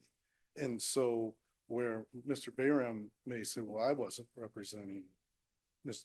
Norman in the PNC case. So I couldn't have done anything wrong. And Mr. Fleming says, well, gosh, I represented Norman in the PNC case, but I didn't send that communication. We still have the underlying common denominator is the law firm, and the law firm was representing Mr. Yatuma and had two attorneys taking different action. And so I think that's where the lower court said, well, Mr. Bayram wasn't representing him in the PNC case, and so I don't think that there was any issue as far as Mr. Bayram or Mr. Fleming, but then didn't address the law firm and its responsibilities to its client. And I think similarly with the equitable estoppel argument to say, well, Miss Norman knew that Bayram was representing Jeffrey in other matters. That doesn't necessarily mean that Norman's acquiescing to Mr. Bayram, or that he even knew that Mr. Bayram was reaching out to PNC Bank sort of behind his back. And so I think that's where the problem lies. And then after the court kind of made those decisions, it sort of just adopted some of the other arguments without giving them much consideration. The statute of limitations, for example, I don't know how that would possibly apply. It's undisputed. The communication was sent on October 15th of 2021. That's the earliest that could have possibly accrued. This claim could have possibly accrued because that's the action that the plaintiff is claiming caused all the problems. And so it couldn't have accrued prior to that. It was filed within 2 years of that date. And then on top of that, it's not disputed that FYB and Fleming continued to represent Norman in the PNC case into 2023. So we cited the case law that says the time doesn't start until the representation ends, and it continued on all the way into 2023. So I don't think that applies. And then I guess the other thing, the other issue was the issue of proximate cause. I think that is really a question of fact. Once we establish that the conduct occurred, and again, there's not really any dispute in that, I think it then becomes a question of fact of whether or not that adverse action was the proximate cause of damages suffered by Norman. So I think it would be inappropriate. And again, I don't know that the court spent a lot of time on that, but we have to address it because the court's basically just ruled on all of those items in the defendant's favor. So even though they didn't spend a lot of time on that, I think we have to address it. And my position is that it would be a question of fact at that point. And then briefly on the unclean hands, the actions that the defendants were talking about happened after this communication took place, and some of the things that the defendants are saying that Norman did after the fact to try to avoid collection and things like that mean that he had unclean hands, but that didn't have anything, it's not relevant to the question of the action taken by FYB through Bayram of sending this communication to the bank saying Jeffrey is willing to purchase this, and while at the same time negotiating for Norman to try to negotiate a settlement. And certainly that communication upset the settlement discussions and ended up PNC Bank got a judgment and off they went collecting. So unless there's any questions. Thank you. Good morning, Your Honors. Josephine DiLorenzo on behalf of defendants. We're asking that you affirm the trial court's order granting our motion for summary disposition. We did argue several grounds to support the ruling, but I was just going to talk about a couple of them. And I can rely on my brief for the others. But the first is that plaintiff hasn't stated a claim for legal malpractice because the claim is based on the alleged violation of the rules of professional conduct with respect to confidentiality and conflicts of interest. But Rule 1.0b states that the rules do not give rise to a cause of action for enforcement of a rule or for damages caused by the failure to comply with the rules. And that's what this case is. I mean, plaintiff has clearly filed a cause of action for damages arising out of a violation of a disciplinary rule. If you just look at, I believe, their statement of facts in their complaint and also count 1 of the complaint where plaintiff identifies all the alleged ethical rules. And then the second point I would make is that even if plaintiff has stated a claim and even if it's timely, they can't show causation. So proximate cause in a legal malpractice case is a suit within a suit. So they have to show that but for the attorney's alleged malpractice, he would have been successful in the underlying suit. And so their claim is that Bayram contacted PNC's counsel on October 15th, 2021, and that this act was ultimately devastating to settlement negotiations because while PNC once offered to settle the matter for $250,000, it ultimately extracted more than $2.5 million from plaintiff. So that assertion is flat out contradicted by PNC's counsel, who said that Bayram's email, quote, did not affect PNC's decisions with regard to seeking total satisfaction of the judgment. And that's also contradicted by Fleming's affidavit, where he said that after PNC filed suit in 2016, PNC never made any offers to settle for $250,000. And these affidavits were unrebutted. This is not something that you have to send back to the trial court because there was no documentary evidence at all whatsoever attached to plaintiff's motion response. And even if you look at the timeline that's established by the evidence that defendants produced, the allegation is still unsupported. I'm sure you're familiar with the facts, but that offer to settle, it was a $1.5 million loan. They offered to settle for $250,000, and that was on April 2nd, 2012. But plaintiff rejected the offer saying he couldn't pay.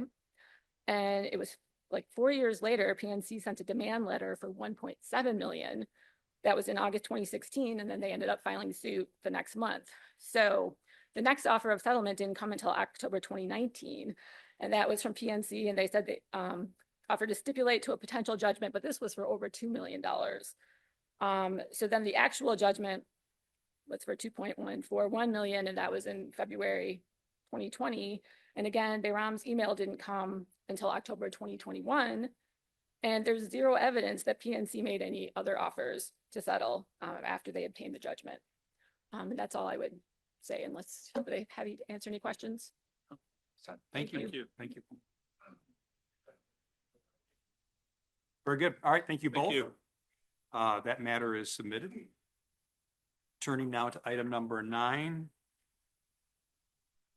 Gurlemont versus Everett. That's item number 9. 377703. I think we have a party on Zoom. No? Oh, Mr. Young didn't show up then. Okay. Okay. Your Honors, Kevin Gentry on behalf of the plaintiff appellant. All right. This is the strangest custody case I've seen maybe ever. The trial court calls the parties in, gives them a ruling, then says, I'll give you the legal niceties after this, and then comes back in the afternoon and gives them the legal niceties. The only problem with that is it's almost magical word salad. The Child Custody Act that the legislature has given us is very, very painstaking. You can't just touch bases. You have to follow them in order. And this court's case law demonstrates that time and again. And the reason's obvious. We're dealing with something really important. And when the trial court says first off, and actually he didn't say this first off, he said it at the end. I don't really need a change of circumstances. Huh? Does this Vodvarka, Shane, MCL 2717C? Yes, you do. If you're gonna do custody, you gotta do a change of circumstances. But And you were there though on a motion to change parenting time, not custody, correct? correct.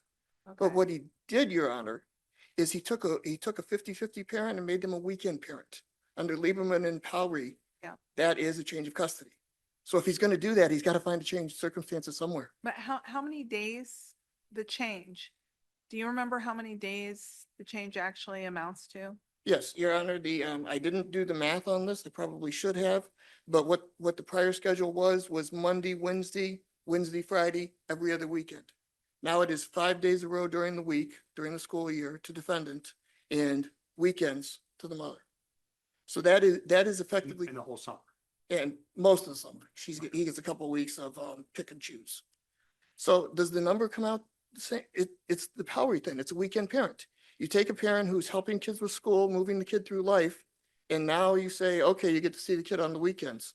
Maybe it's beneficial to your relationship with the kid because now you get to be the fun parent, but you don't get to be the mentoring parent. You don't get to be the one who has joint custody. And that's what they had before. And he didn't do that. He didn't find that change in circumstances. And then the judge holds that, well, I don't think I'm changing custody, so I'm going to find by preponderance. But if I'm changing custody, I'm going to find by a clear and convincing. Your Honor, he's the judge. He should know what he's doing.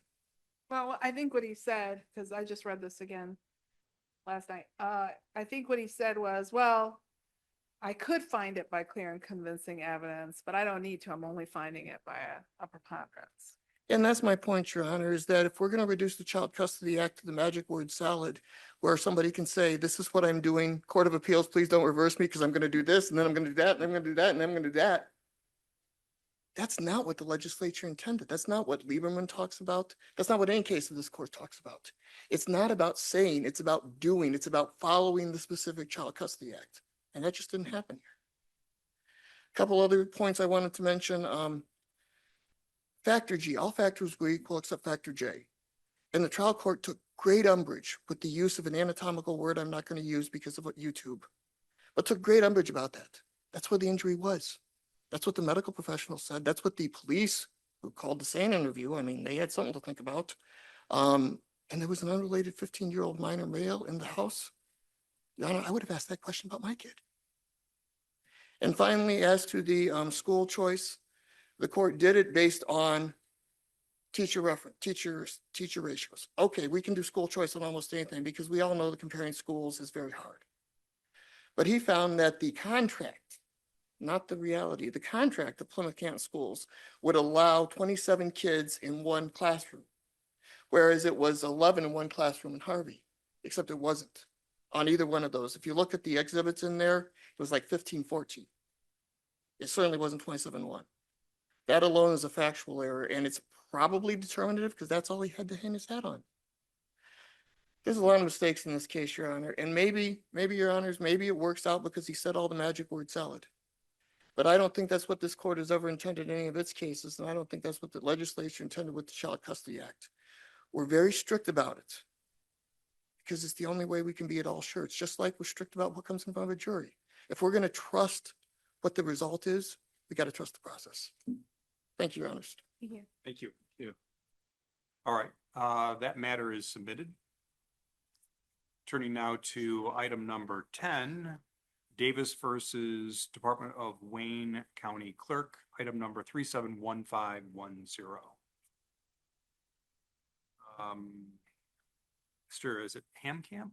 Helmkamp, yes. I'm Alan Helmkamp, Assistant Wayne County Commission Counsel. I'm the only one presenting this afternoon, but would the panel accommodate a few points of clarification and emphasis? Yes, go right ahead. Thank you. Let me start with the FOIA request for 3 certified commission resolutions on the Palmera and Garza appointments and on the amendment to the Wayne County Ethics Board Council Lawn Street contract.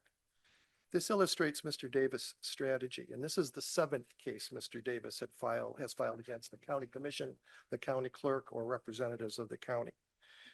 On January 4, he sends a request for those 3 items to the county's FOIA coordinator, and to the Commission's FOIA officer, Ms. Johnson. After communicating with the FOIA coordinator, it was determined that Ms. Johnson will respond.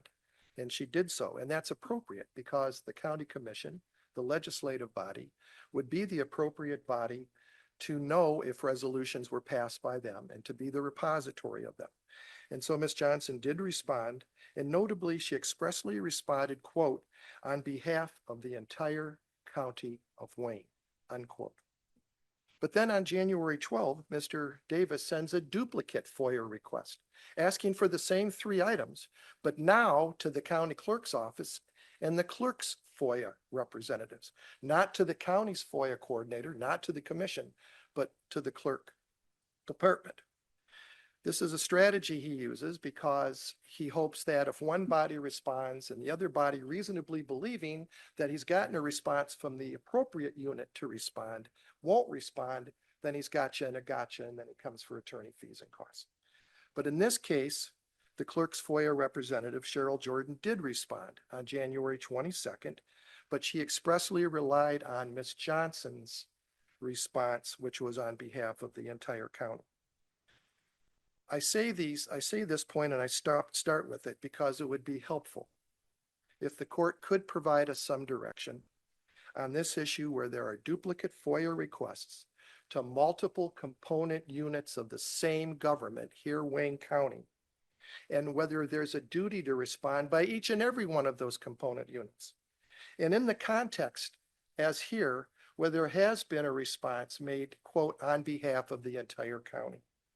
This is an issue in other Davis cases.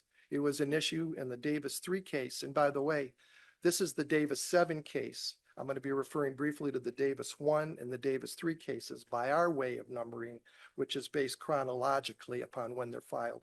Judge McCarthy had different numbering system, and I apologize if there's any confusion from that. I'm using our numbering system. It was an issue, as Judge Maldonado knows, just last month in a case on a panel that she sat, in which the response by the commission, by Ms. Johnson, was, here is the response on behalf of the commission based upon the fact that the commission doesn't have records, and the clerk did not respond. And the panel on which Judge Maldonado sat determined that the county clerk was in error. They should have responded and made the ruling on that basis. But it was very fact-driven. It was based on that fact that Ms. Johnson responded on behalf of the commission only and not on behalf of the entire county. Yep, that was the hair that was split. Yeah, that was the thing. And so if I could, and this is from Davis versus City of Highland Park et al. Your number is 370994, in which the court says, these statements make it clear that the response was not performed on behalf of the entire county government. And the panel stated the county clerk would have had a much stronger argument if the denial expressed that the requested records do not exist within the entire county. And that's what we have here. So some clarification on that would be very useful because, you know, a requester like Mr. Davis just doesn't get to pick to who he sends it. The statute is very clear. Send it to the FOIA coordinator for the public body, not to the FOIA officers or who you call the coordinator for all these component units. And then the coordinator decides which unit, if any, has the records, and then they agree that they'll be responding there. He doesn't get to pick to send it to how many he chooses to send it to, and thereby create an obligation on each of them to respond. We've got over a dozen component units in Wayne County. We've got 5 countywide elected officials. We've got over a dozen departments in the CEO's office, okay? And if this opening is left, and despite responding on behalf of the entire county, if he then gets to say that everybody else has to respond too, and then if that's the case, he goes after attorney fees and costs, we're talking about public dollars here. We're talking about taxpayer dollars. And I understand why you're looking at this from the county perspective, but I'm thinking about it, say, a FOIA to state departments. If you had a FOIA request that went to the Michigan Department of Corrections, and then another one, same one, because there was some level of overlap, arguably, to DHS or to the Attorney General's office or fill in the blank, whatever other department. I don't know that I'd be very optimistic about those departments, their FOIA coordinators working cooperatively between the two. Those are almost like silos. Maybe it's different in county government. Because maybe it's just down the hall, or maybe in a nearby building, but that would be my hesitation, for what you're asking for. Right, and I think that is, as you acknowledge, a different set of facts, but that's where the Densmore case kicks in. And disparate entities like that, if one has responded and provided, it then becomes moot as to the second one, and they don't have a duty to respond. But I think what I'm talking about is something just a little bit different than that, an obligation to respond apart from that, when it's made on behalf of an entire government, where maybe you don't have a question of, is this unit really a part of that government, or what is their relationship? Here on Wayne County, we're talking about clear component units of the same overall government entity. So if I could, continuing, let's talk about the county clerk's response of January 22nd, because it's crucially relevant to Mr. Davis's primary strategic objective in many of these lawsuits, which is to get a court to say that, based upon an 1851 statute, that the county clerk is the clerk to the Wayne County Board of Commissioners. And that's still true for general law counties, but not for charter counties by virtue of the Charter Counties Act. What he's trying to do here is backdoor to his ultimate issue. He says that under the memorandum of understanding between the clerk and the county commission, our clerk Lane had already been appointed by us, but now, under that MOU, the county clerk additionally deputized Miss Lane. Mr. Davis is saying, in her capacity as a deputy county clerk, she must therefore have the commission records. Okay, and so he gets it from them under this FOIA request. But then there's his win, because if you go that far, then he says, well, now I win on the issue that the county clerk is in fact the clerk to the county commission, because but for that, she wouldn't have authority to appoint Miss Lane as the deputy county clerk. Okay, so it's circuitous. They start at the back. He starts at the back door and tries to get to his ultimate issue. But the reason why the clerk's representative response of January 22 is so crucial is because she says that the county clerk is not the keeper of these records, and refers to Miss Johnson's. Okay, so it's not important what Mr. Davis's interpretation of the MOU is. It's not even important what the Court of Appeals interpretation in Davis 1 in dicta was, because the clerk is admitting that we are not the keeper of the records you're asking for. And further than that, the Corporation Counsel, who represents the clerk in this matter, in their submissions acknowledge that Ms. Lane is not an employee of the county clerk, but rather is a member of the commission staff, is under the commission supervision, is part of the commission's legislative benefit plan. So that admission, if you will, that point of clarity by the clerk's own representative in their response of the 22nd is very important. So let's talk about the ultimate issue for a moment.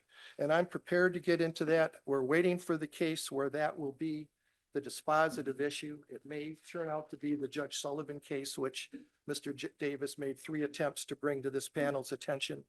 And as you know, you allowed a amicus brief to be filed on behalf of the county clerk by Mr. Perkins, not by Corporation Counsel, who stood with us in defense of all these issues back in front of the trial court. But now the county clerk has got Mr. Perkins. The representation was made that putatively the county clerk would be supplying that amicus over the signature of Mr. Perkins. I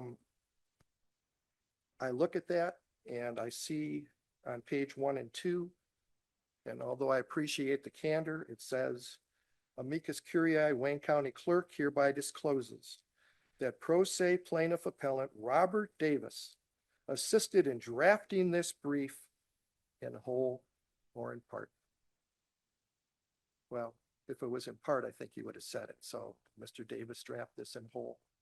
Is it a supplemental brief beyond his own briefing? What's the relevancy of that? Well, the implications of that I'll leave to this panel. Just so you know, you've got about 4.5 Not much, minutes. not much. Yeah. I'm moving, I'm getting there.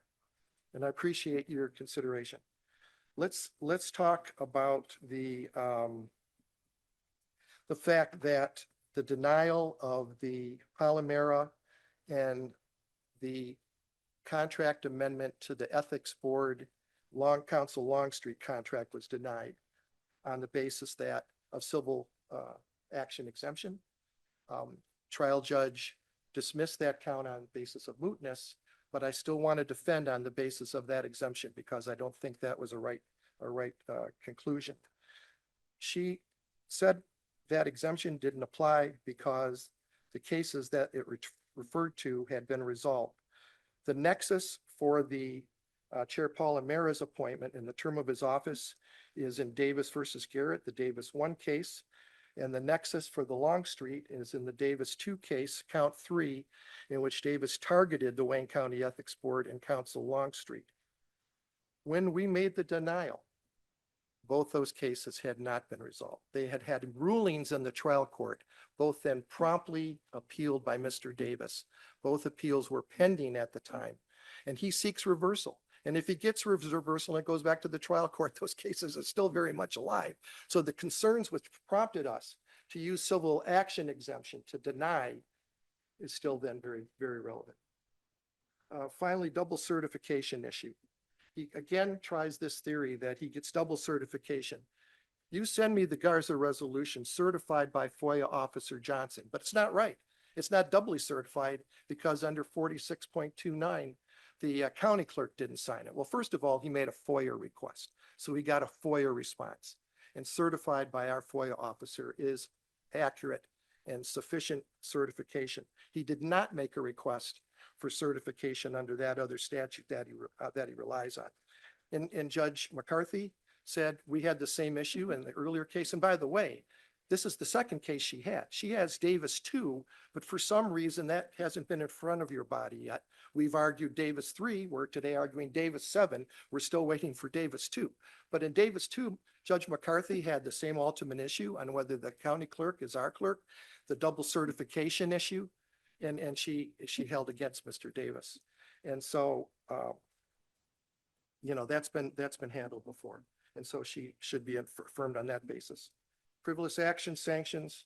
She set out a thorough record on why counts 1 and 3, his motion to strike to kick out our attorneys, who was now one of your colleagues, is all in our brief, and we'll just stand on that.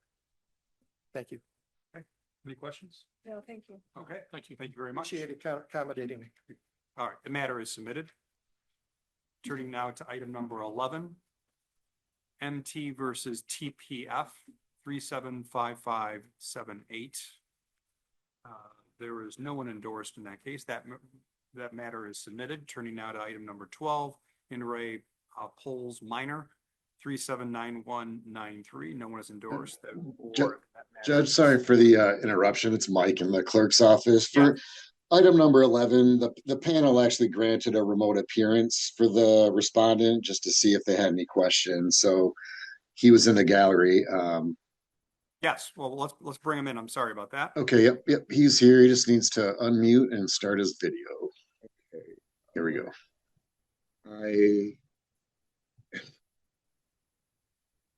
Technically Klein, start my video. Okay. Hello, sir. Hello. Sorry about that. My sheet mistakenly doesn't include that you had asked for and received remote argument, at least in terms to see if there's any questions from the panel. I want you to know that we've read everything that that's been provided already. I'm just going to turn to my colleagues here to find out if they have any questions. I, for one, do not. I feel like I have all the information I need, but I want to turn to my colleagues and find out if they have any questions. No question. I have no questions. Okay. Thank you. All right. So you'll be hearing, when I say hearing, you'll be receiving an opinion probably within the next couple of weeks about our final decision. But I appreciate you being here. Thank you. So there's nothing I could. No, the way, so this is how it works. I want to make sure you understand. The arguments that you probably have seen are people who have preserved oral argument, right? I mean, people who asked for it. You Yes. didn't have it. You didn't have it.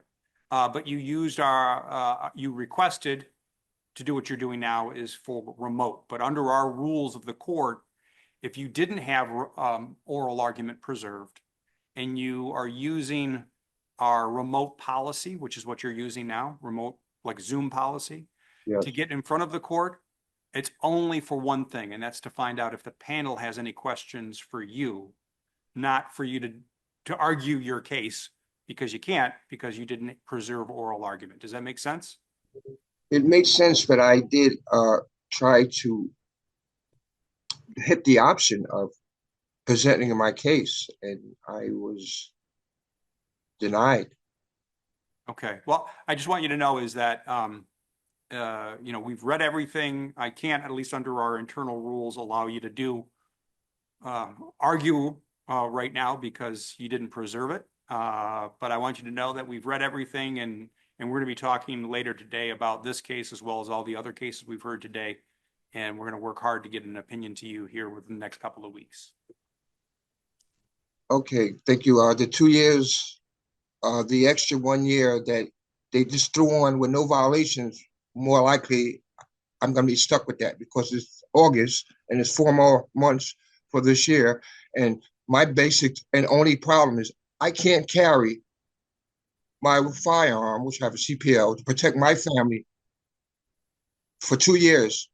Okay, well, let me, I get it. We read everything. We're comfortable. So thank you very much for being here. You'll hear from us soon, okay? Thank you. Yes. All right, thank you. Matter is submitted. All right, I think I've covered item number 12 already. If I didn't, I'll recall it. In Ray Polls Minor 379193, that matter is submitted on the briefs. Item number 13, which is consolidated cases in Ray JW Black Minor. That's item numbers 378199 and 378574. No is endorsed. Therefore, that matter is submitted. That concludes case call for today. All right. Thank you.